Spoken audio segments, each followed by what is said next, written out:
EGR deletes, do you recommend them? I covered that at the beginning of the video. No, absolutely not. It is illegal.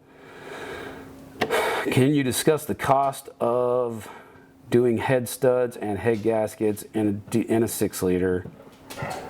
Yeah, so you're gonna find the super low end and the super high end. If you've got a really good guy, and I've met really good guys that worked at the Ford dealership for decades, they got tired of the corporate BS, they quit, threw up a pole barn behind their house, they got one lift in there, they're knocking out 1 or 2 6-liter jobs a week.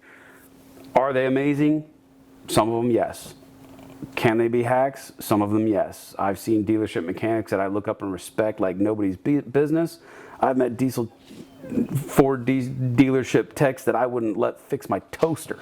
They're just absolute hacks, broken bolts, missing bolts, wiring harnesses routed improperly. Like when I was at the last shop I was with, we could literally, there's 5 Ford dealerships any direction from our shop. We could tell you which dealership had worked on your 6-liter based off what bolts were missing, because they did it so habitually, who broke the plastic wiring harness shroud across the top of the engine bay because they did it so habitually, who routed the main engine harness underneath the intake manifold instead of over the top of it, causing massive electrical issues for the end consumer that we had to fix.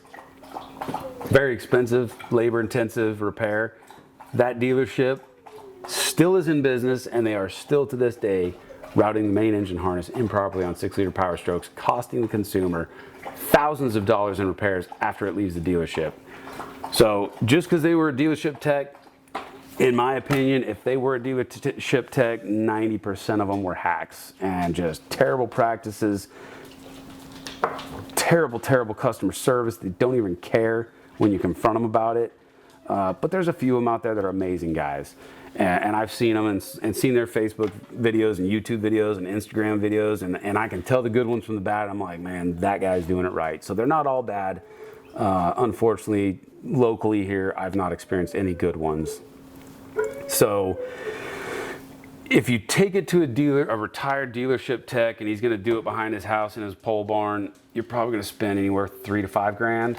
If you take it to a fully functional, very reputable shop with really good technicians, really good insurance, a really nice location, really good tools, only using the best parts, you're going to spend $8 to $10 grand.